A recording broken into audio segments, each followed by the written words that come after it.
Buen día a todos, me da mucho gusto estar nuevamente con ustedes. A lo mejor no identifico a todos, pero sé que muchos de ustedes ya han estado en otras conversaciones, talleres, entrenamientos conmigo. Si es así, eso me da mucho gusto porque parte de lo que vamos a ver hoy va a ser ya mucho más fácil y digerible para ti, el poder repasar y recordar de dónde vienen los niños. Particularmente he estado apoyando en estas invitaciones de talleres. Me alegra mucho porque es una forma de poder extender lo que nosotros hemos aprendido, lo que nosotros seguimos aprendiendo en el trabajo que realizamos. Como lo mencionó Albert, nuestra organización se encuentra en Monterrey, México. Trabajamos alrededor de diferentes países, estamos en 8 países y donde yo me encuentro en este momento es en Monterrey, México. Nuestro trabajo ha sido directamente con niños, adolescentes y familias y sus familias que vienen de pasados difíciles, que han tenido una situación vulnerable. Entonces nuestro trabajo, que ya lo llevamos haciendo 25 años, ha ido cambiando y se ha ido esforzando por comprender cada vez más de forma profunda las necesidades de los niños. De aquí surge esta capacitación, este entrenamiento, esta información en relación a qué es lo que necesitan los niños. Y sí, muchas veces nosotros vamos a ir hablando de cosas específicas como por qué los niños no aprenden, en este caso que me están pasando esta oportunidad de compartir acerca de cuáles son las dificultades de los niños que han sido institucionalizados en el área del aprendizaje, pero hay muchas áreas y hoy lo voy a tocar un poquito de manera de repaso para las personas que ya han recibido esta información antes o que conocen un poco acerca del trauma y del origen de los niños, niñas y adolescentes que viven en una institución. Pero hay muchos de ustedes a lo mejor que nunca han escuchado esta información. Yo te invito a que puedas tomar nota. Si tienen alguna pregunta, vamos a tener al final un tiempo de preguntas y respuestas. Por favor, anota tu pregunta o tu comentario, que no se te olvide, a través del chat. En ese momento, cuando hagamos el tipo de preguntas y respuestas, ustedes pueden escribir su pregunta y vamos a tomar el tiempo para contestar algunas de ellas. Mi intención es que durante este tiempo podamos dividir el taller. Lo voy a hacer en 2 partes. La primera es como una introducción en el sentido de saber de dónde vienen los niños. No podemos entender sus dificultades de aprendizaje o conocer sus necesidades en un área tan necesaria a trabajar, tan necesaria a desarrollar en la vida de los niños, que también son estudiantes, sin ir a la parte profunda del origen, de dónde vienen, por qué tienen dificultades. El comprender de dónde vienen nos va a dar muchísima luz para entonces ir ya a intervenciones y acciones más profundas e intencionales de parte de nosotros como adultos. Sé que en este grupo hay profesionales de psicología, trabajo social, no sé si hay abogados, maestros, directores de los CARS. Estaba aquí leyendo un poquito de todo lo que están escribiendo, pero somos muchas personas, entonces espero que esta información puedas tomarla y aterrizarla al rol particular que tú tienes. Los invito a las personas que pueden abrir su cámara, por favor, a que lo hagan. Esto me facilita porque me permite sentirme un poquito más conectada y saber quién está detrás de esos nombres que se ven en la pantalla. Si no te es posible, lo comprendo, pero es una forma de poder aprovechar la tecnología. Pues bueno, ¿qué es lo que yo he aprendido a través de los años? Yo de profesión soy trabajadora social y terapeuta familiar, como lo mencionó Albert también. Es parte de mi experiencia el haber trabajado con niños y adolescentes que venían de instituciones o de centros de asistencia residencial, y sabemos que ellos tienen particularidades en su perfil, en sus necesidades, y sobre todo los adultos que estamos alrededor de ellos, no importa si eres un profesional o si hay cuidadores que están a cargo de estos niños, tienen que comprender cuáles son las necesidades. Entonces voy a empezar desde ahí, porque yo sé que no importa el rol o tu profesión, e incluso muchos de ustedes están aquí porque quieren guiar mejor a otras personas que están cerca de los niños. Entonces yo sé que tu intención y tu disposición de estar aquí y destinar este tiempo es porque tenemos al igual que nosotros, este deseo para cada niño. Deseamos que ellos puedan tener una transformación. Sabemos que las residencias, las instituciones han sido diseñadas como una solución temporal que ayude y beneficie a los niños, pero deseamos que no solamente sea en el sentido de como un albergue para los niños, para que ellos puedan llegar y estén a salvo de manera física. Deseamos que los niños, niñas y adolescentes que se encuentran dentro de un centro de asistencia residencial puedan vivir realmente una restauración en las áreas de su vida que fueron afectadas. Sabemos que la solución de la institución llegó a ese extremo en su vida porque los niños venían de situaciones donde fueron vulnerados en sus derechos, en su seguridad, en su bienestar. Así que eso es lo que vamos a buscar, ofrecerles lo contrario. Nuestra esperanza está en esto. Y como este es nuestro objetivo, todo lo que les voy a compartir se basa en llegar a esta meta. Ayudarles a la restauración, ayudarles a sanar, a que ellos encuentren una esperanza incluso dentro de sus circunstancias de dificultad y que puedan ser dignificados en los ámbitos de su vida. Y un ámbito muy importante es la forma en la que ellos aprenden, cómo ellos tienen esa relación del aprendizaje, la cognición, cómo pueden desarrollar habilidades, porque sabemos que cuando tienen problemas en esta área les afecta también otras más. Socialmente, emocionalmente, en autoestima y sobre todo la relación que tenemos nosotros como adultos queremos que sea un beneficio para ellos, ¿verdad? Entonces, estamos aquí como adultos porque recordamos que estos niños vivieron situaciones malas. Y esto tomo tiempo en forma de repaso porque es muy importante y de aquí me voy a conectar a toda la parte específica de cómo se conecta a las dificultades de aprendizaje. Los niños vivieron situaciones malas. ¿Cuáles pueden ser las situaciones malas? La violencia, la explotación física, sexual, el abuso sexual, el abuso físico. Cuando nosotros hablamos de las cosas malas que les pasaron, sabemos que estos niños estuvieron en riesgo. Incluso que fueron expuestos a ver cómo otras personas fueron lastimadas. Estas cosas malas en muchos momentos pueden llegar a ser muy evidentes.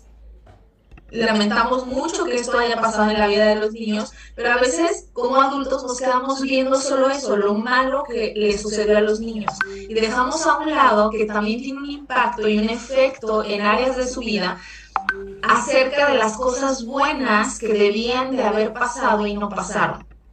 Entonces piensa en esos niños, los niños con los que trabajas, los niños a los que cuidas, los niños a los que les das terapia, los niños por los que estás enfocado en ese albergue a traer un beneficio para ellos. Todos esos niños vivieron cosas malas que les sucedieron, por eso están en un centro residencial, pero en su vida también hay huecos por las cosas buenas que no pasaron, las que debieron de haber pasado y no pasaron. Y entre ellas, particularmente por la negligencia, que es la falla en el cuidado, encontramos que esas cosas buenas que tenían que pasar, que suceden de forma muy natural y cotidiana dentro de un ambiente de familia, si tú piensas, si tú creciste con personas seguras,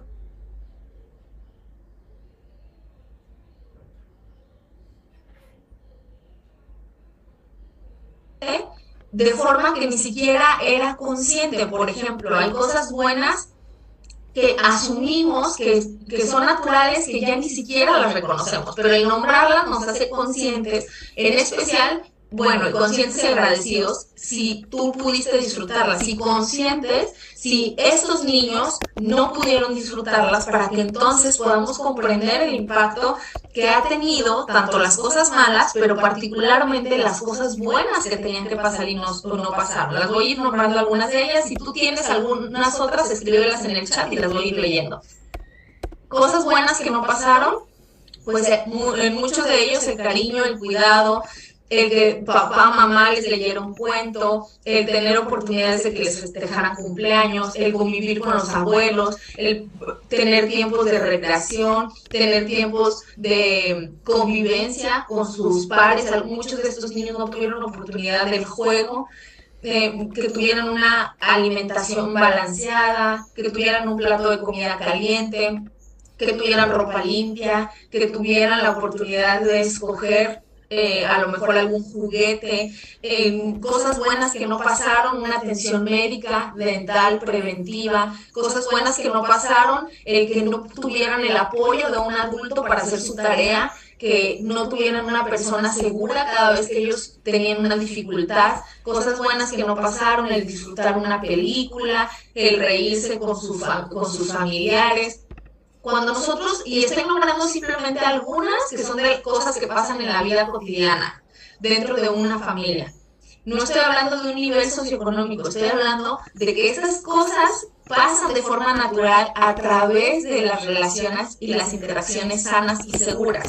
Cuando hay una falla en el cuidador, cuando la persona que tenía que cuidar no cuidó, o cuando por situaciones sí de marginación o pobreza, las personas que tenían que cuidar tienen que dejar a los niños para ellos salir buscando el sustento, no porque sean malos padres, en todos ellos no es que hubo una intención de ser malos padres, incluso esa fue la razón por la cual los niños estuvieron expuestos a la negligencia, pero también al riesgo de que otra persona llegara y abusara de ellos. Sin embargo, tenemos que ser muy conscientes y en la parte objetiva entendemos que esto dejó un caos en la vida del niño. Muchas cosas que tenían que suceder no pasaron porque no hubo un adulto que las atendiera, que lo cuidara, que lo promoviera, que le proveyera.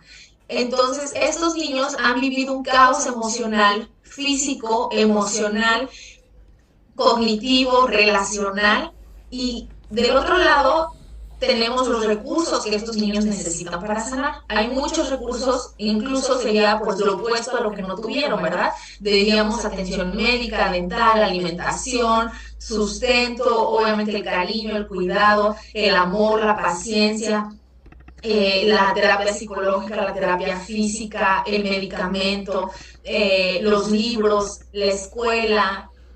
Podemos ir la recreación, la actividad física, podemos ir enumerando y agregando más cosas a la lista. Los recursos que estos niños necesitan para sanar pueden llegar a ser muy evidentes y sabemos, y ustedes yo sé que los están trabajando, los están proveyendo en el hogar. Esto es un recordatorio de dónde vienen los niños y cuál es tu postura dentro de este proceso que los niños tienen para sanar y para transformarse dentro del hogar. Tú eres ese círculo de medio, el adulto. Si estás tomando notas, si estás haciendo este gráfico, pon tu nombre ahí, porque el adulto representa el psicólogo, el trabajador social, el cuidador, el voluntario, el mentor, el director del hogar, el maestro, puede ser incluso esa persona, el administrador, quien toma las decisiones para el beneficio de ese hogar o esa residencia. El adulto que está ahí en medio y que toma decisiones o que toma acciones para ayudar a ese niño a conectarlo con los recursos es un círculo muy, muy importante, es el puente.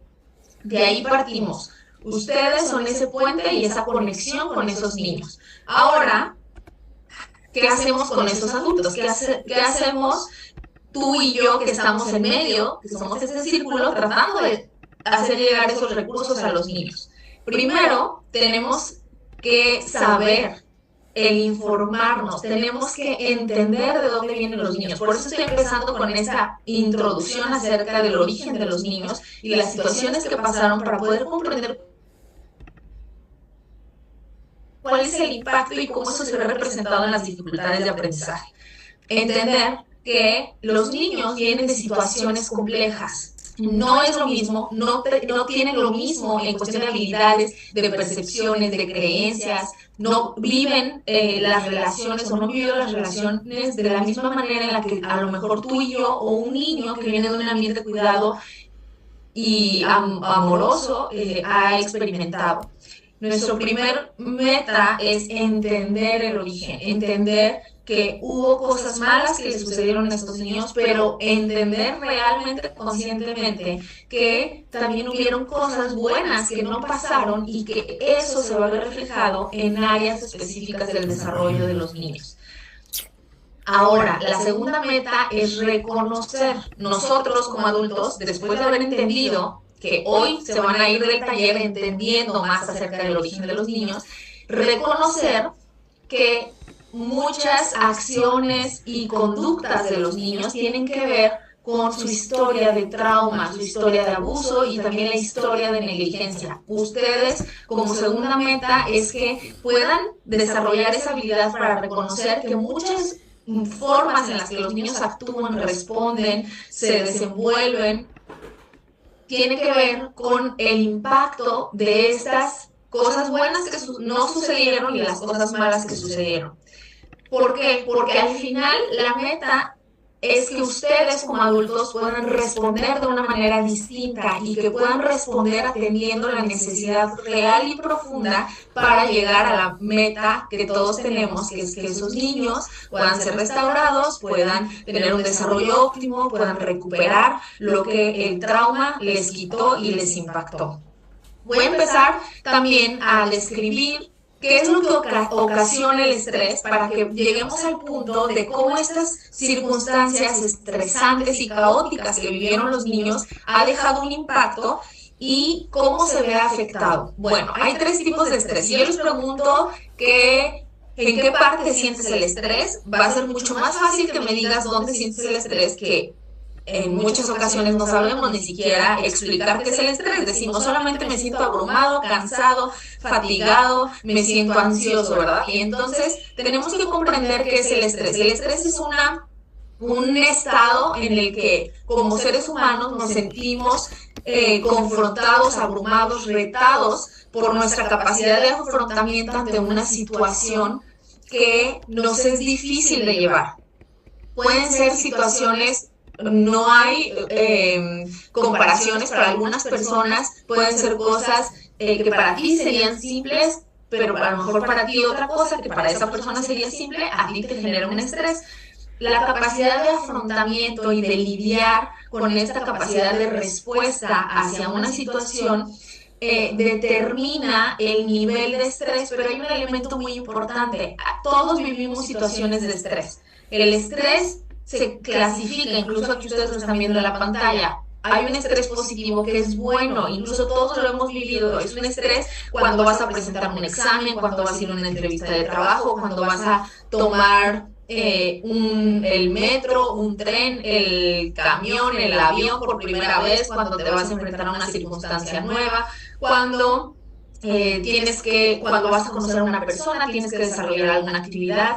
Todos vivimos esa sensación así como que, ay, nos abruma, sentimos en el estómago, a lo mejor otros lo sienten en los hombros, pero cuando enfrentamos la situación, después su característica es que podemos llegar a un momento de calma, en un estado de calma. El estrés tiene síntomas físicos y síntomas emocionales. Podemos sentir que nos sudan las manos, que nos duele un poco la cabeza, que se nos revuelve el estómago. Pero el estrés positivo es eso, después se calma, llegamos a un estado de tranquilidad nuevamente y podemos continuar, incluso nos fortalece cuando nosotros nos damos cuenta que fuimos capaces de afrontar una situación nueva y que la realizamos con éxito. Después tenemos el estrés tolerable. Este estrés tiene una característica, se reconoce porque tiene una duración más prolongada en el tiempo y se convierte en tolerable porque también tenemos los elementos y podemos decir este colchón de soporte relacionalmente hablando para una red de apoyo para enfrentar esa situación difícil. Un estrés tolerable puede ser la pérdida de un trabajo, la pérdida de un familiar, pudo incluso haber sido esta situación de pandemia en el que nos enfrentamos a pérdidas, a restricciones, a enfermedades. Sin embargo, después de un tiempo, se prolongó en el tiempo, pero después de un tiempo, nosotros podemos llegar a la calma. No significa que las situaciones o las circunstancias hayan vuelto a la normalidad, incluso pudo haber pérdidas. Sin embargo, la manera en la que lo afrontaste, el tiempo para procesarlo y la red o ese acompañamiento, ese soporte relacional de personas que están cerca de ti para apoyarte, te permite que entonces tú lo afrontes y que se haya convertido en un estrés tolerable.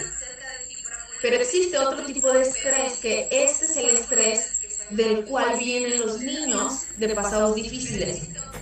Es un estrés tóxico, un estrés que compromete incluso el estado y el sistema inmune, el estado de nuestro cuerpo.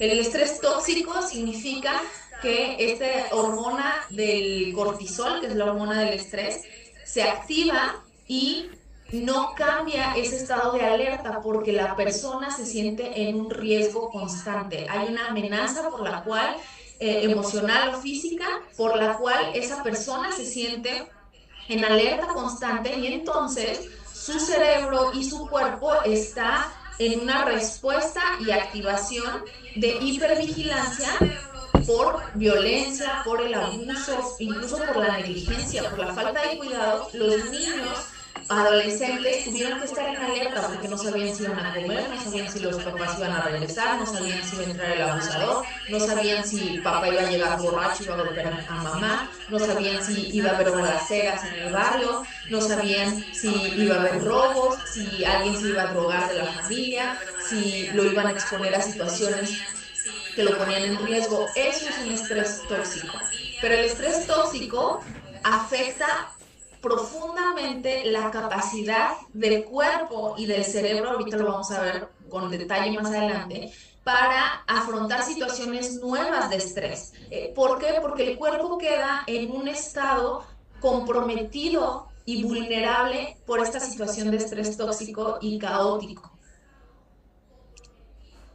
¿Por qué nosotros tenemos que estudiar y hablamos de esto? Existen factores de riesgo y el estrés tóxico incluye y es parte de estos factores de riesgo para desarrollar problemas emocionales y de comportamiento. Estos son los factores que son factores de riesgo para desarrollar problemas emocionales y de comportamiento en los niños y adolescentes con los que nosotros trabajamos. Muchas veces no tenemos el detalle o desconocemos si esto fue parte de su historia.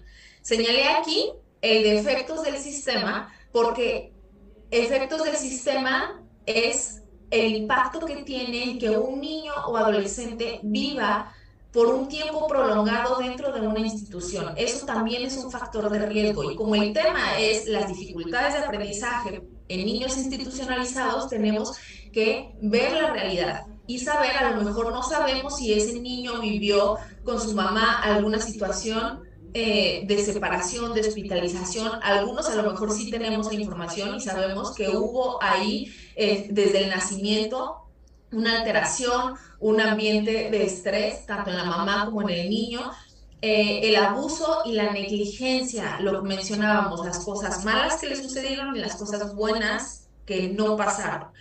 El efecto del sistema, el que un niño viva dentro de una institución de manera prolongada, también se constituye para tener un factor de riesgo y desarrollar problemas emocionales y de comportamiento.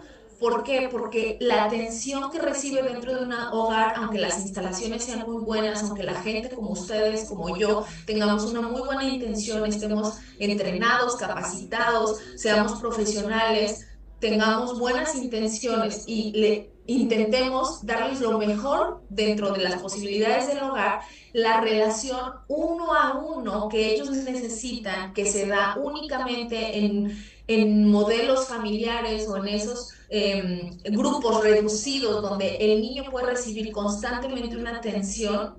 En muchas ocasiones, no estoy diciendo que en todos, no sucede de la misma manera como nosotros quisiéramos. Entonces, se reconoce que hay un efecto y un impacto en el sistema, particularmente cuando ya vamos a hablar acerca de las dificultades de aprendizaje, tenemos que saber que los niños tienen un impacto debido a las características del trauma que desarrollaron, que tiene que ver las cosas malas que sucedieron y las cosas buenas que no pasaron. Pero el trauma es un evento que ha puesto en riesgo o en peligro la vida de un niño o de cualquier persona. Estamos hablando de niños, niñas y adolescentes institucionalizados. Pero esto sucede con cualquier adulto, cualquier persona que ha vivido una situación que lo ha puesto en riesgo o que su vida ha estado en riesgo. Eso es el trauma. Pero hay un tipo de trauma que es el trauma complejo del desarrollo, que es muy particular por las características que tiene y son estas que a continuación estoy poniendo. Ay, perdón. El trauma complejo del desarrollo es el tipo de trauma que los niños que vienen de pasados difíciles con estas historias de abuso y negligencia y que todavía fueron colocados en un ambiente residencial han experimentado. El trauma complejo del desarrollo tiene como característica que sucedió a temprana edad. Esta primera infancia donde muchas cosas de su desarrollo se van consolidando, de repente, ¡pum!, la negligencia o el abuso interrumpió ese desarrollo óptimo. Muchas cosas que tenían que suceder no sucedieron debido al trauma. A temprana edad deja mayor impacto. ¿Por qué? Porque están justo en esta etapa de desarrollo y el cerebro está adquiriendo muchísimas habilidades y está desarrollando estas capacidades. La segunda característica es que es crónico, significa que el trauma complejo del desarrollo se distingue porque esta persona, o en este caso los niños y adolescentes, han experimentado diferentes tipos de abuso en momentos diferentes. Puede ser incluso que hayan vivido el mismo tipo de abuso, pero por un tiempo prolongado. Por ejemplo, hay un niño que vivió abuso sexual, pero también vivió abuso físico, también había violencia familiar, también era expuesto a situaciones de negligencia muy fuertes o de violencia, de riesgo, etcétera. Y puede ser que eso se prolongó en el tiempo, o sea, significa que ha sido crónico o que se presentaron diferentes tipos de abuso y negligencia al mismo tiempo por un tiempo prolongado. La característica número 3 es que hubo algún tipo de maltrato. Y número 4, que hubo una falla del cuidador. La persona que tenía que cuidar no cuidó o fue el causante del daño. La pregunta aquí para ustedes, ¿qué creen que deje un mayor impacto? ¿El maltrato o la negligencia? Les voy a pedir que lo escriban en el chat.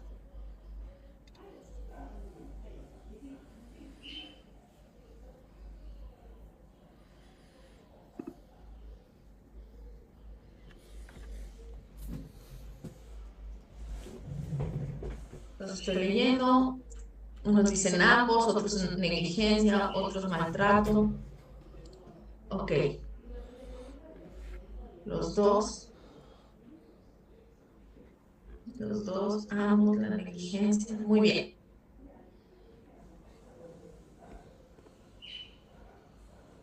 Maltrato, ambos.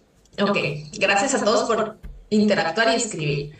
Aparte de darme cuenta que están poniendo atención, la intención de hacer esta pregunta es para que reconozcamos cuál es el impacto a largo plazo. Las dos cosas son muy lamentables y son características del trauma complejo del desarrollo, que es el tipo de trauma que tienen los niños que vienen de pasados difíciles de abuso y negligencia. Pero el maltrato en las diversas presentaciones de violencia que existen, transmite un mensaje de no me agradas. No me agradas, por eso te golpeo, no me gustas. No tienes un valor para mí, por eso te trato mal, pero te reconozco. Y la negligencia deja un mayor impacto en la vida de una persona porque transmite el mensaje no existes. Entonces anula la identidad de la persona. No existes, por eso no te doy de comer. No existes, por eso no me preocupo porque vayas a la escuela o no. No existes, no te atiendo médicamente, no te atiendo en tus necesidades, no paso tiempo contigo porque no existes. Afecta directamente la identidad, pero también la negligencia o la falla del cuidador deja un impacto a largo plazo en áreas del desarrollo, porque la relación o muchos estímulos y aprendizajes que los niños tienen que tener en esta primera infancia no suceden porque no existe un adulto que se haga responsable y que de manera consistente esté a cargo, trabajando, estimulando o promoviendo el ambiente para que el niño se desarrolle. Por eso, la negligencia deja un mayor impacto en la vida de una persona. La violencia o el maltrato es lamentable y obviamente deja un impacto. Sin embargo, cuando nosotros reconocemos y a veces decimos, no, es que este niño, yo soy trabajadora social, y a veces en los reportes, incluso cuando yo supe esto por primera vez, me impactó mucho porque minimizamos como profesionales en muchas ocasiones por ignorancia el impacto que la negligencia tuvo en la vida de los niños. Y decimos nada más como registro o como reporte, hubo falla en el cuidado. ¡Pum! Este niño no sufrió, este niño no va a tener problemas porque solo hubo falla en el cuidado. Cuando vean eso, falla en el cuidador, omisión de cuidados, como también se presenta en los reportes, tenemos que poner más atención porque entonces significa que muchas cosas que tenían que suceder no sucedieron. Entonces eso va a traer como consecuencia que el niño no haya desarrollado grandes habilidades relacionales, cognitivas, sociales. Entonces, esto es lo que estamos aprendiendo. Hay un impacto debido a las experiencias adversas que los niños vivieron. Y no son únicamente las que vienen por el maltrato, sino también aquellas que no sucedieron porque no hubo un adulto que estuviera a cargo. Bueno, todo esto es importante. Quiero que vayamos avanzando en el tema principal, pero todo esto es importante porque nosotros estamos aprendiendo acerca del impacto del trauma para comprender por qué los niños tienen dificultades de aprendizaje. Está tomando mucho más sentido, ¿no? Si tú me dices que este niño viene de situaciones que marcaron su vida porque estaba en estrés constante, porque vivió maltrato, porque hubo abuso en las relaciones, porque no tuvo seguridad, porque no tuvo bienestar, porque no se desarrollaron sus habilidades, entonces estoy comprendiendo cómo eso se ve reflejado en el aula, cómo se ve reflejado a la hora de hacer la tarea, cómo se ve reflejado al momento en el que el niño tiene que responder para desarrollar una habilidad o un desempeño. Bueno, esto tiene que ver con el impacto del trauma. ¿Por qué? Porque el trauma impacta el cuerpo, el cerebro, la biología, el sistema de creencias, y ahorita vamos a hablar particularmente del cuerpo y el cerebro, porque esto tiene que ver directamente con la forma en la que aprenden o no aprenden. Lo que les mencionaba, el estrés tóxico de situaciones impredecibles y crónicas que se repiten en el tiempo, dejan expuestos a los niños a heridas, heridas que se ven no solamente como heridas físicas, sino son heridas emocionales y heridas relacionales. ¿Qué significa? Que la forma en la que los niños interpretan el mundo que les rodea, sus propias capacidades o su propio concepto, incluso cómo interpretan a los adultos y las personas que les rodean, está distorsionado debido a esos lentes de heridas por situaciones crónicas de estrés tóxicas y caóticas que vivieron. Esto deja un impacto porque no es solamente la forma en la que ellos ven a otros adultos, los niños que vivieron estas circunstancias interpretan el mundo como inseguro, como hostil, también interpretan a los adultos como adultos que lastiman, que dañan, que pueden abandonar, que son adultos que mienten, son adultos que no cumplen promesas, son adultos que no van a atender sus necesidades. Esas son las creencias que estos niños tienen debido a sus experiencias. Esto es lo que podemos ver en las relaciones. Sin embargo, su cuerpo y su cerebro, o sea, físicamente y fisiológicamente, sí dejan un impacto y hay una respuesta debido a estas situaciones adversas. Vamos a ver cómo se ve. A lo mejor algunos de ustedes ya han visto estas imágenes, pero para esas personas que no lo han visto, son imágenes reales, que son comparativas de dos cerebros de niños de 3 años, donde el de la izquierda es un cerebro de un niño que creció en un ambiente cuidado, amoroso, donde se atendían sus necesidades y no fue expuesto a negligencia. Y del lado derecho es un niño de la misma edad, pero que vivió en negligencia extrema. Lo que vemos a simple vista de estas imágenes reales es el tamaño del cerebro, es mucho más reducido el cerebro de un niño que ha vivido negligencia extrema. Estamos hablando de un niño de 3 años. De los 0 a los 3 años es lo que conocemos como la primera infancia. Los hitos, esas etapas cruciales del desarrollo, se dan en estos primeros años de vida. El cerebro está en desarrollo, entonces el que no haya un adulto a cargo que pueda poner atención y ayudar al niño a estimularlo o a desarrollar habilidades, deja un impacto que se ve de esta manera internamente en el cerebro.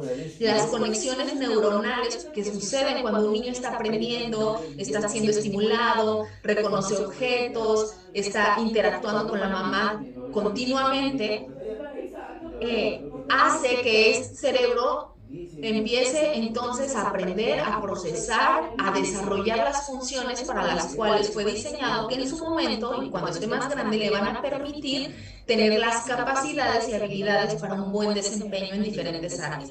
Bueno, vamos con la segunda imagen. Del lado izquierdo tenemos un cerebro que se podría decir sano, que no vivió violencia, y del lado derecho es un cerebro que fue abusado, ¿ok? Ya vimos negligencia, ahora vemos el abuso. Es un escáner y vamos a darnos cuenta cómo el color rojo el flujo sanguíneo, perdón, representa el flujo sanguíneo y esto es la parte frontal del cerebro. Esta es la parte baja, como esto que está aquí, la parte baja de nuestro cerebro.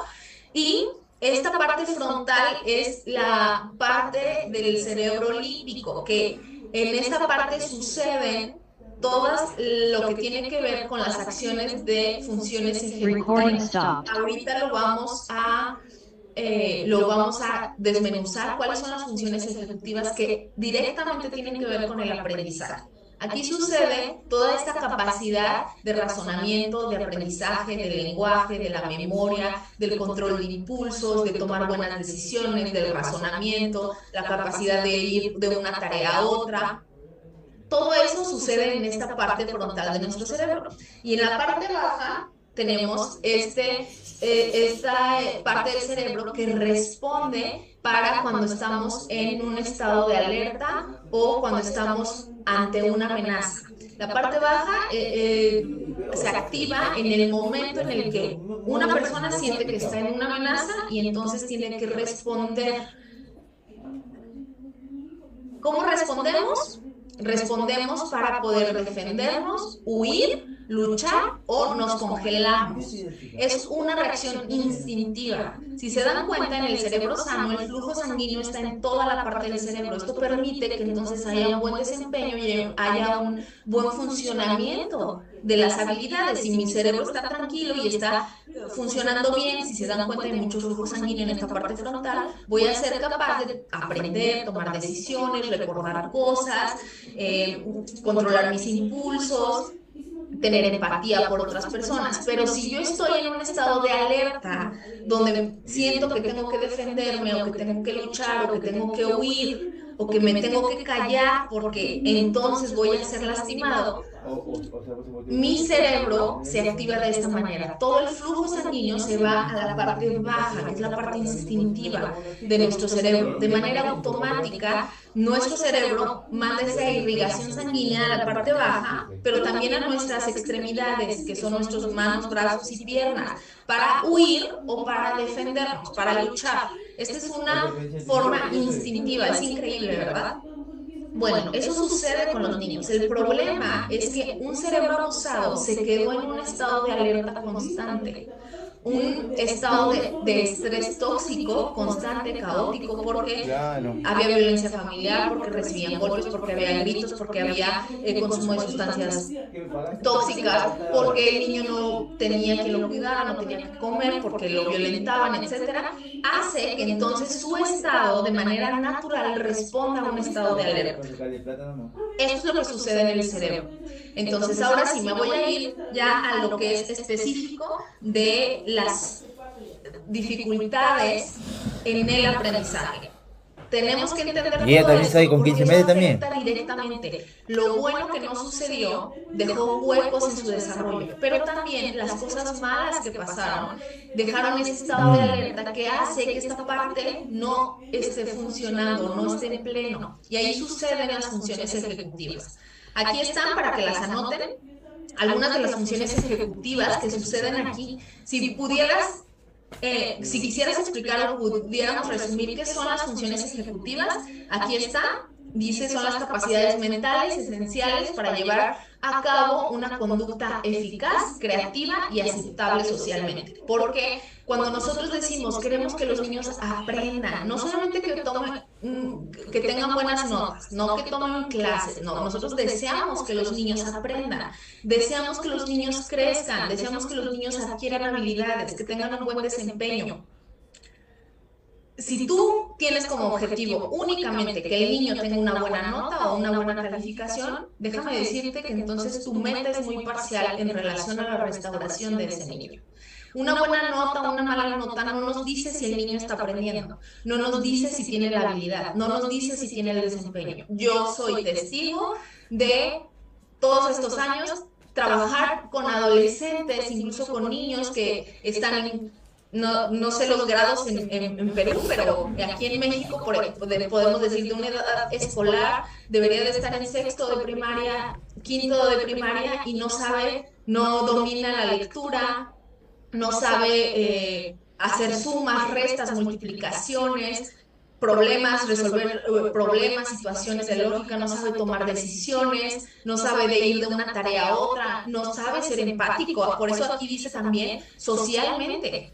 Tiene que ver con ser eficaz en todas estas tareas, en el aprendizaje. Muchos de ellos no tienen esa destreza motriz, no tienen capacidad creativa. ¿Por qué? Porque su cerebro, recordemos, viene de esto, de estar en un estado de alerta constante. ¿Qué significa? Que todo eso se reduce solamente a querer sobrevivir. Incluso aunque ya estén en un lugar donde no hay un riesgo, incluso aunque están en un lugar donde no es necesario tener miedo, pero su cerebro se quedó activado en ese estado porque por un tiempo muy prolongado vivieron un trauma crónico. Entonces, si estas son las capacidades mentales que nosotros queremos, lo que tenemos que ofrecer es lo contrario, que es seguridad, bienestar y permanencia para que ellos puedan sentirse seguros y pueda entonces su cerebro funcionar en pleno. Las funciones ejecutivas, aquí están: memoria, reconocer la información adquirida. No sé cuántos de ustedes tienen niños, adolescentes que de repente olvidan las cosas y que tú dices, apenas te lo dije, estás en clase y no retienen la información.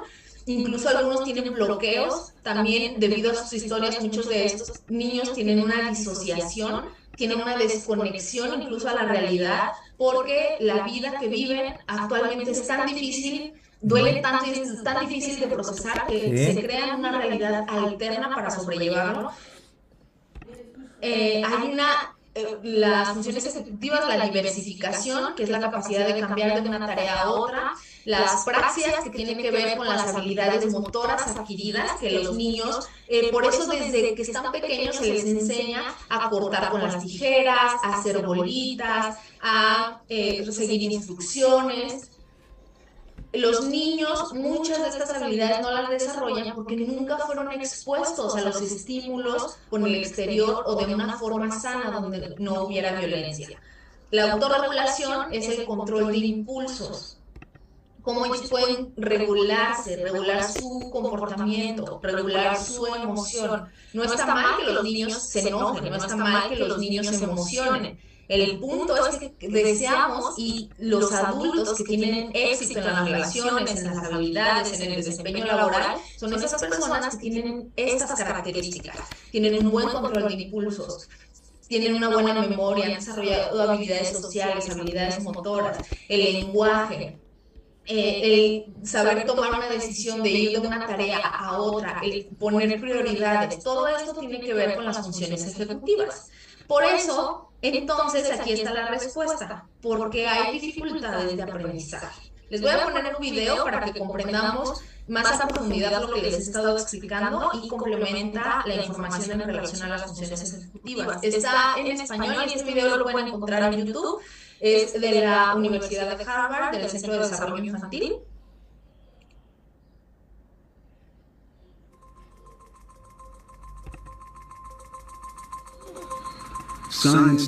La ciencia nos dice que los cerebros, mentes, no nacen, se construyen. En el centro de esta arquitectura dinámica se encuentra un conjunto de habilidades denominado función ejecutiva y autorregulación.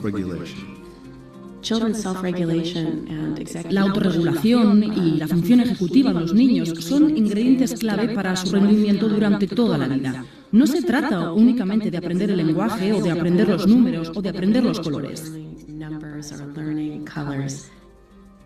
Debemos ser capaces de trabajar de forma efectiva con los demás, de enfrentar distracciones, de manejar demandas múltiples. Estas son realmente habilidades que contribuyen a la productividad de la fuerza laboral.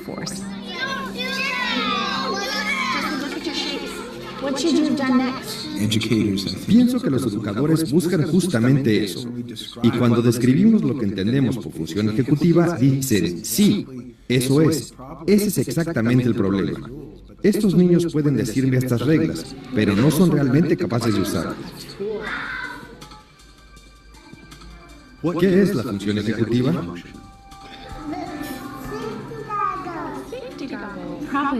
Tal vez la mejor manera de pensar en ella es imaginarla como un sistema de control de tráfico aéreo en el cerebro. Al igual que un sistema de control de tráfico aéreo, debe manejar muchos aviones que se mueven en muchas pistas con una perfecta sincronización. El niño debe manejar una gran cantidad de información y evitar distraerse. Involucra entonces la memoria de trabajo, el control inhibitorio y la flexibilidad mental. Supongamos una situación en la que un niño tiene que esperar su turno para realizar una actividad. En primer lugar, el niño debe tener control inhibitorio. Debe poder abandonar lo que está haciendo para permitir que otro niño tome su turno. Pero cuando le toca nuevamente su turno, también tiene que recordar qué es lo que se supone que debe hacer.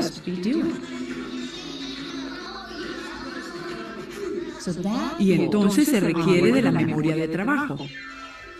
Si los niños a los que les toca el siguiente turno no hacen algo impredecible, el niño de nuestro ejemplo debe ser capaz de ajustar lo que hará enseguida. Eso requiere flexibilidad mental.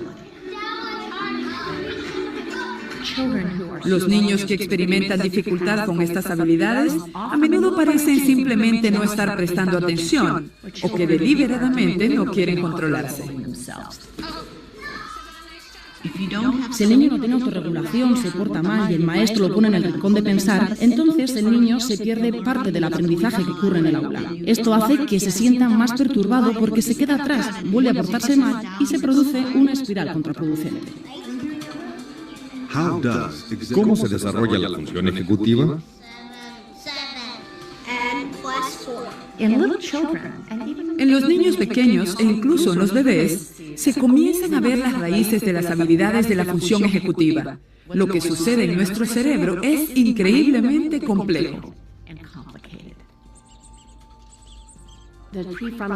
La corteza prefrontal, o el tercio delantero del cerebro, es importante para la función ejecutiva, pero es algo más que la corteza prefrontal. Esta región no actúa sola, está involucrada en el control del comportamiento a través de sus interacciones con todas las demás partes del cerebro. El cerebro va de una situación donde numerosas neuronas se comunican muy estrechamente unas con otras e ignoran al resto del cerebro, hasta estas redes extendidas que conectan las diferentes áreas.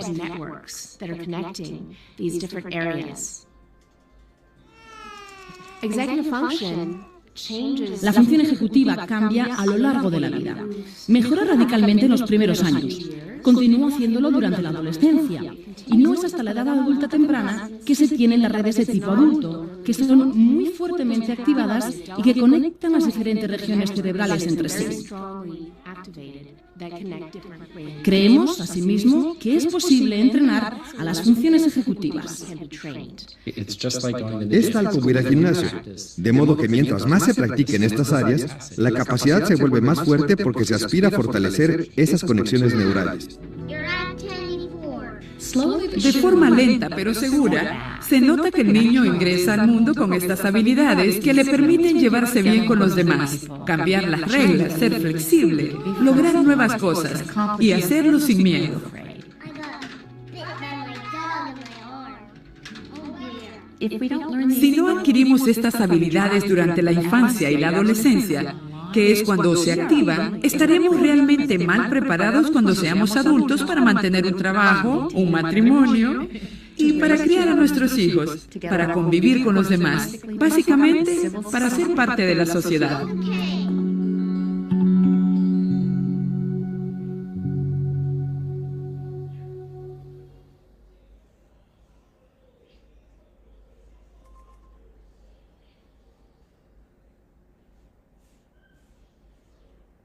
A través de este video podemos ver cómo estas habilidades se van adquiriendo poco a poco y de manera integrada y paulatina conforme los niños van creciendo. Entonces, me imagino que la pregunta es, bueno, ¿por dónde empiezo y qué hago si estos niños no han adquirido nada? Ahorita voy a hablar acerca de un tema que es la autorregulación, el control de impulsos y el procesamiento sensorial, porque son otras dos áreas que también se ven afectadas debido a estas experiencias adversas y directamente repercuten también en las dificultades de aprendizaje.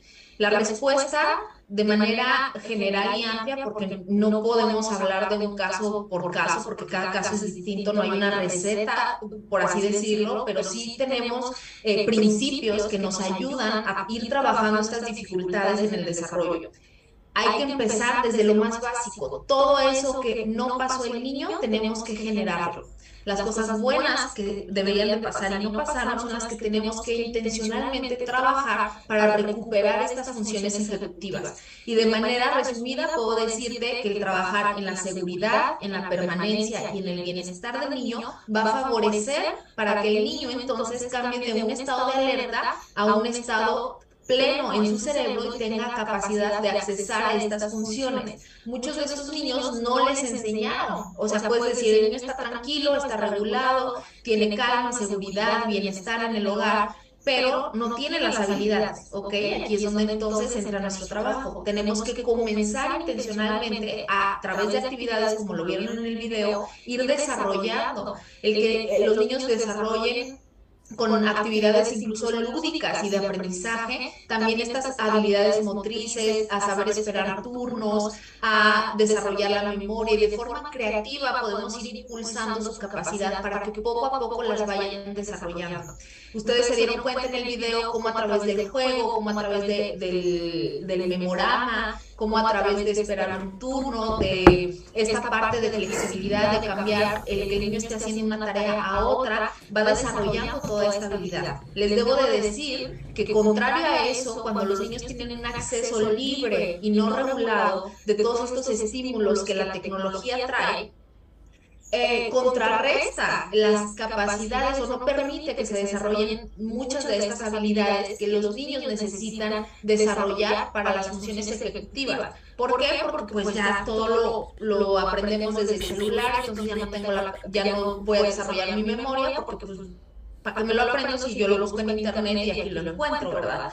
Imagínense cosas tan sencillas como, no sé ustedes, pero yo de niña me registro que yo tenía por lo menos que aprenderme 10 números de teléfono, que eran los de bueno, el de la casa, el de mis abuelos, el de mis tíos, el del vecino por cualquier cosa, el de mi escuela. Recordemos que hasta esas simples tareas nos permitían entonces estar expuestos a ir desarrollando habilidades y destrezas. Los niños que incluso también por el contexto, no es porque ustedes sean malos o porque la institución en sí misma quiera ser mala con los niños, pero no tiene las condiciones, por eso decimos que también hay un impacto por vivir en una institución, es que condiciona y limita el desarrollo de los niños porque las cosas naturales que permiten el desempeño o adquisición de habilidades no suceden de la misma manera porque los niños no son expuestos a situaciones como cuando mamá nos mandaba a la tienda, teníamos que hacer cuentas, traer el cambio, ayudarle a cocinar. Yo soy de un grupo de 4 hermanos, yo tenía que aprender mi turno por si quería accesar a la televisión, a la computadora. Hay cosas a lo mejor que los niños dentro de un hogar sí desarrollan, pero hay muchas otras que no, porque los niños dentro de un hogar, todo es de todos y nada es de nadie. No tienen ese sentido de pertenencia. Hay siempre alguien que va por la despensa o alguien que trae el plato a la mesa, pero ellos no saben ni cómo sucedió. Muchas de estas habilidades sociales, de destreza, se dan en la vida cotidiana a través de las relaciones. Voy a hablar de la autorregulación y del procesamiento sensorial porque son áreas, ya para ir cerrando el tema, son áreas que se ven impactadas debido a las experiencias adversas, como les mencioné, pero también que son indispensables a desarrollar, y aquí viene la respuesta, en que puedes trabajar para mejorar esas dificultades que el niño tiene en su aprendizaje. Algo que involucra totalmente el que los niños no aprendan dentro de un salón de clases o en la vida o en el hogar, tiene que ver con esta incapacidad de regularse. No tienen control de impulsos. Ya vimos cómo afecta y tiene que ver con las funciones ejecutivas. ¿Cómo se desarrolla? O sea, no se queda ahí como, este niño no controla sus impulsos, hace berrinches, tiene crisis, está inquieto todo el tiempo, no está distraído, no pone atención. Bueno, es una desregulación lo que el niño está viviendo. Necesitamos trabajar en la regulación emocional y física. Pero esto les voy a explicar. Para que los niños tengan un control de impulsos y tengan autorregulación física y emocional, necesitan de un adulto, porque este es un proceso que se vive desde que un niño está pequeño. Si te vas a ir con algo de este taller, como tarea, trabaja intencionalmente en desarrollar la autorregulación de los niños. Un niño pequeño, un bebé, tiene hambre, llora. Quiere ser cargado, llora. Quiere que le cambien el pañal, llora. Quiere jugar con un juguete, llora. Ya se aburrió de estar acostado, llora. Tiene frío, llora.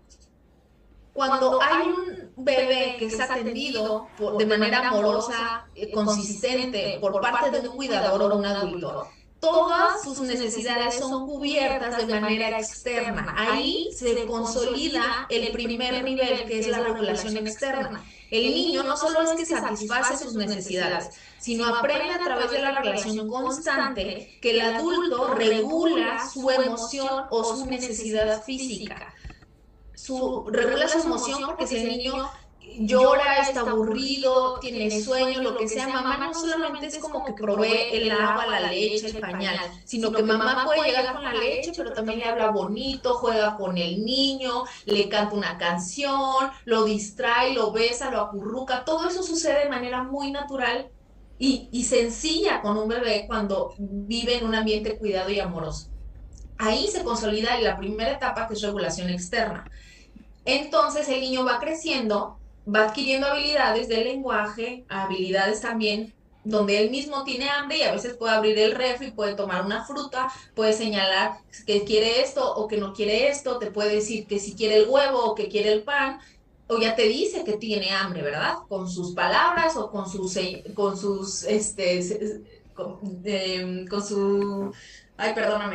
lenguaje no verbal. Puede señalar que ya tiene hambre o que tiene una necesidad.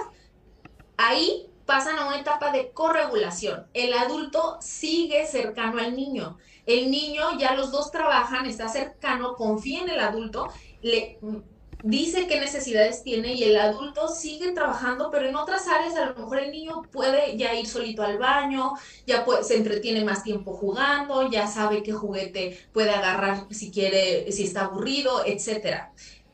Esto se llama corregulación. Una vez que se consolida esto, entonces el niño puede brincar a una autorregulación, que es la capacidad de ese control de impulsos, esa capacidad de satisfacer por sí mismo sus necesidades físicas o emocionales. La desregulación es cuando el niño no sabe controlar su energía, su emoción, no sabe controlar sus necesidades, que entonces cae en un berrinche, grita, golpea, violenta a sí mismo o a otros, o hace un caos para demandar su necesidad o la atención.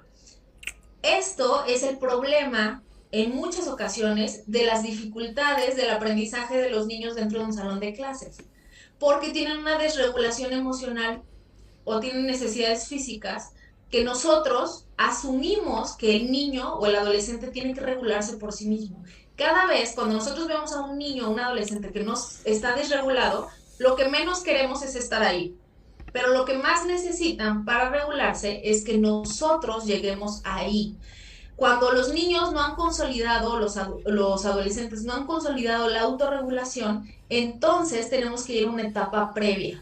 Tengo que llegar yo para calmarlo, para satisfacer su necesidad, para corregularlo emocional o físicamente. Y en algunos casos va a ser necesario hasta que yo me regrese a una etapa previa, que es la regulación externa, porque estos niños, ya venimos del origen, no recibieron lo que necesitaban, las cosas buenas que tenían que pasar, no pasaron. Entonces, no saben, aunque ellos quieran, aunque tengan una buena relación contigo, no saben cómo regularse. Ahora, voy a hablarles del procesamiento sensorial y voy a ir cerrando también en relación a qué podemos hacer. El procesamiento sensorial es otra área que se ve afectada, que tiene que ver en cómo nosotros procesamos los estímulos del exterior a través de los sentidos, ¿ok? ¿Por qué lo estudiamos? Porque los niños que vienen de situaciones adversas fueron afectados en su capacidad de procesar ciertos estímulos debido al abuso o a la negligencia. El abuso los expuso incluso a una forma distorsionada de recibir esos estímulos. El abuso sexual, el abuso físico, los deja sensibles porque fueron sobreestimulados a estas situaciones o por estas situaciones y quedan comprometidos a su capacidad de procesar ciertos estímulos a través de sus sentidos. Pero por el contrario, hay niños o adolescentes que por la negligencia que vivieron, porque no había un adulto a cargo, no hubo quien los estimulara, no tuvieron el estímulo necesario o la exposición a los estímulos a través de sus sentidos. Niños que estaban en una cuna, en un colchón, los tuvieron encerrados, no tenían una alimentación diversa, saludable, no tenían recreación, no tenían juego, no escuchaban música, no conocían el mundo de una manera muy distinta o por sí mismos, porque estaban más enfocados en sobrevivir porque no había un adulto acá. Bueno, todos conocemos los 5 sentidos que nos enseñan, pero yo les voy a hablar acerca de los otros 5 sentidos que están involucrados en la manera en la que interpretamos el mundo que nos rodea o a nosotros mismos y nuestras necesidades. Entonces está el tacto, el oído, el auditivo, el gusto, el olfato y la vista, que son los que conocemos. Pero hay otro que se llama interocepción, que tiene que ver con el sentido que nos dice cómo está nuestro mundo interno, nuestro estado corporal. Si tengo hambre, si tengo ganas de ir al baño, si tengo sueño. La termocepción es el que nos dice acerca de la temperatura, si siento frío, si hace calor. La termocepción nos da esta dimensión de la parte del ambiente en el que nos encontramos. El vestibular tiene que ver con el equilibrio, está aquí adentro del oído y tiene que ver con el estado en el que nos encontramos, la postura en el espacio. Muchos de estos niños, debido justamente por la negligencia, no tuvieron la exposición a cosas tan básicas como el arrullo. Cuando tú tienes un bebé en brazos y lo arrullas, estás trabajando ese sentido vestibular y esta capacidad del equilibrio. La nociorecepción es el que nos dice acerca del dolor. Los niños que vivieron abuso fueron sobreexpuestos por las circunstancias a dolores o por el daño que recibieron. Tienen una interpretación y un procesamiento del dolor muy distinta a niños que no fueron expuestos a esas situaciones. Y la propiocepción tiene que ver con los músculos o las articulaciones. Un niño que no fue estimulado, que incluso, por ejemplo, nosotros decimos en México que haces con la cobija como, o la sabanita como taquito al bebé, como un burrito para poder amarrarlo y arrullarlo. Eso es parte de los estímulos. La propiocepción tiene que ver con la fuerza. Por ejemplo, el tacto me dice que este bote está liso. La termocepción me dice que está frío, porque el agua está fría. Pero mi sentido propioceptivo me dice cuánto pesa este bote. Tiene que ver con la integración de mis músculos y mis articulaciones. Muchos niños que no tuvieron el estímulo del juego, del movimiento, de gatear, de caminar, etcétera, no desarrollan esta capacidad o este sentido propioceptivo que se va fortaleciendo cuando están cumpliendo con etapas del desarrollo específicas. Bueno, esto se ve afectado y quiero ponerles el video para que vean cómo se ve o cómo interpreta un niño que tiene dificultades del procesamiento sensorial, porque quiero que pongan atención y si puedes subir todo el volumen de tu dispositivo, tu computadora, de donde te estés conectado, del teléfono, para que puedas escuchar y veamos cómo interpreta un niño el mundo que les rodea cuando tiene dificultad en el procesamiento sensorial. Y entonces ustedes piensen, después de lo que vean, si este niño o esta niña sería capaz de aprender libremente y con toda la capacidad con su problema de procesamiento sensorial.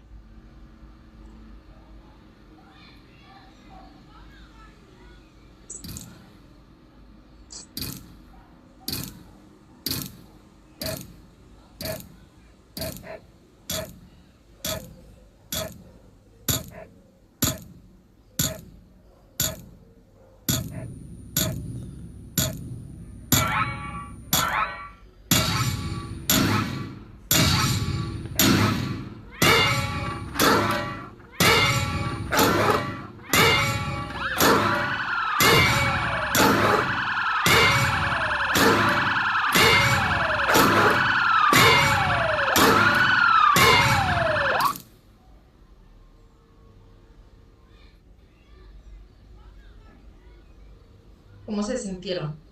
Se llama sensibilidad sensorial y abruma. Muchas veces estos niños así ven el mundo que les rodea, con los sentidos, con la vista, con el olfato, algunos olores, algunos ruidos sobreestimulan de una manera que les dificulta la capacidad de concentrarse, de retener, de estar, los activa porque también son en muchas ocasiones detonadores en relación a la experiencia adversa que vivieron. Las buenas noticias es que estos niños pueden sanar, crecer y desarrollarse. Tu intencionalidad, tu trabajo en estas áreas, sobre todo el ofrecer permanencia, seguridad y bienestar, incluso aunque los niños estén dentro de una institución, tu relación, tu desempeño, tu consistencia, proveyendo lo que los niños no tuvieron, va a ser lo que les va a ayudar a sanar. Entonces, hasta aquí voy a dejar la presentación. Vamos a tener un tiempo de preguntas. Quería compartirles, perdónenme, ahí voy. Es que la información, si tú estás interesado en saber más acerca de este entrenamiento, este solamente es un repaso, una breve introducción en relación a lo que es el cuidado informado en trauma. Nosotros tenemos capacitación continua, tenemos un entrenamiento nivel avanzado que dura 9 módulos, dura 18 horas, donde profundizamos, se toca mucho acerca de esto, pero también se tocan otros principios de cómo trabajar emociones abrumadoras, cómo cambiar comportamientos, cómo ayudarles con su historia de vida, cómo fortalecer las conexiones esenciales y las relaciones significativas con su familia biológica, y sobre todo algo muy importante, cómo mantenernos como adultos cuidados y cuidar de nosotros mismos para dar lo mejor que tenemos para los niños y adolescentes. Entonces, este es el correo de contacto. Estas son nuestras páginas, nuestras redes sociales, y tenemos un próximo entrenamiento el 7 de julio, que es la siguiente semana. El martes se cierran registro e inscripciones, entonces si estás interesado, por favor, escribe ahí para que se puedan poner en contacto contigo. Si estás más interesado, con muchísimo gusto.